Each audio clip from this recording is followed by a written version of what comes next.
Assalamualaikum warahmatullahi wabarakatuh. Saya Kiki Maria Sita, NPM E1D018037. Oke, kali ini kita akan belajar tentang estimasi model menggunakan variabel beda kala dan spesifikasi model. Sebelumnya saya beritahu bahwa data yang saya gunakan ini adalah data dari salah satu skripsi yang berjudul Analisis Faktor-Faktor yang Mempengaruhi Impor Beras di Indonesia tahun 1980 sampai 2011. Karya Rindi Anggoro Sukma dari Universitas Negeri Semarang. Nah, selanjutnya kita masuk ke pendahuluan.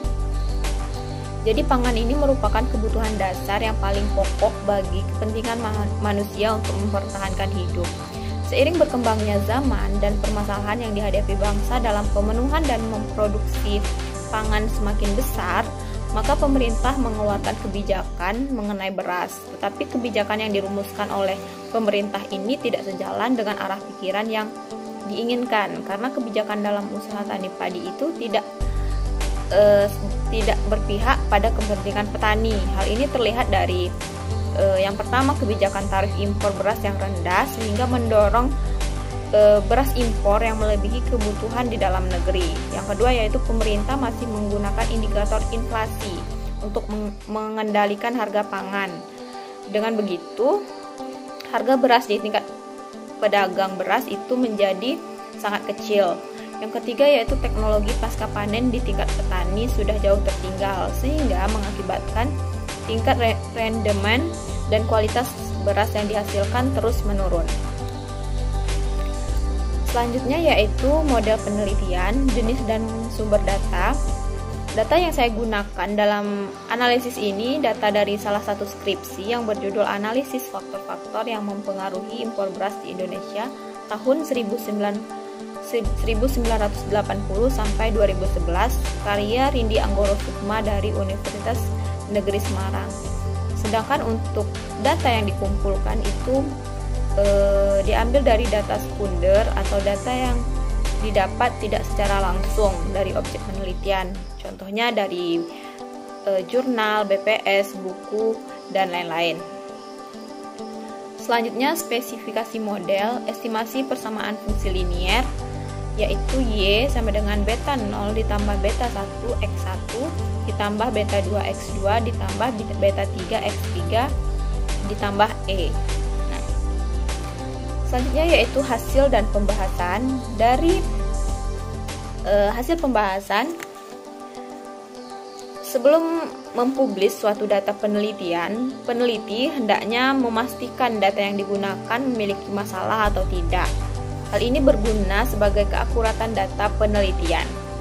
Nah, dari hasil analisis yang saya lakukan diperoleh nilai dari uji heteroskedastisitas R-square sebesar 0,5529, p-value X1 sebesar 0,665 lebih besar dari 0,05, p-value X2 0,645 lebih besar dari 0,05, p-value X3 0,043 lebih kecil dari 0,05.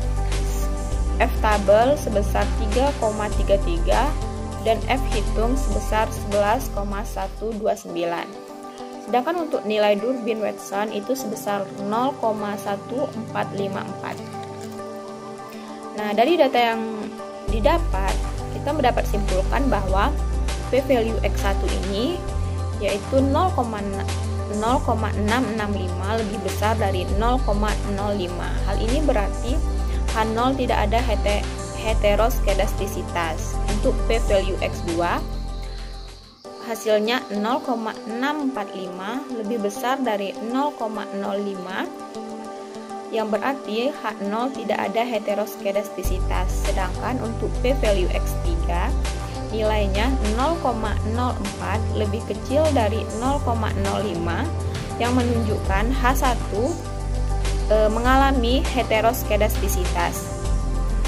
Meskipun begitu, kesalahan heteroskedastisitas masih dapat ditolerir karena batas yang ditetapkan peneliti adalah sebesar 5%.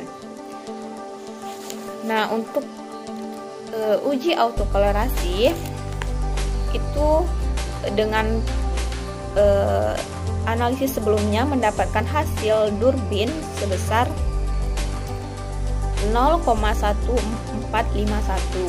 Nah, dalam penelitian autokolerasi diketahui nilai Durbin sebesar 0,1451 yang berarti H0 diterima dengan maksud tidak ada masalah autokolerasi. Nah, jadi dalam data penelitian ini tidak terjadi masalah autokolerasi. Selanjutnya yaitu kesimpulan. Jadi berdasarkan hasil dan pembahasan maka dapat ditarik kesimpulan heteroskedastisitas ini merupakan keadaan di mana semua gangguan yang muncul dalam fungsi regresi populasi tidak memiliki varians yang sama. Nah, dalam pengujian tersebut kita ketahui bahwa nilai p-value variabel x1 dan variabel x2 lebih besar dari 0,05 yang berarti tidak ada heteroskedastisitas. Sedangkan untuk nilai p-value variabel x3 lebih kecil dari 0,05 yang berarti terjadi heteroskedastisitas. Namun, permasalahan ini masih dapat ditolerir karena peneliti menetapkan 5% sebagai batas error.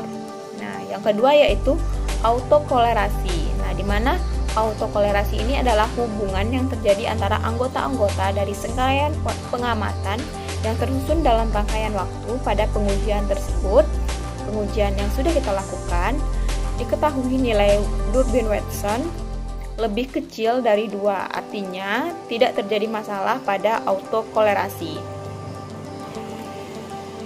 Nah, selanjutnya saran. Dalam pengujian heteroskedastisitas dan autokolerasi diperlukan data tim series untuk melihat kesalahan yang dapat ditolerir dalam penelitian. Nah, dalam penulisan instruksi analisis harus benar dan teliti agar tidak terjadi error pada data yang akan dianalisis. Nah, mungkin itu saja yang dapat saya sampaikan. Semoga bermanfaat dan dapat dimengerti. Saya akhiri, wabillahi taufiq wal hidayah. Wassalamualaikum warahmatullahi wabarakatuh.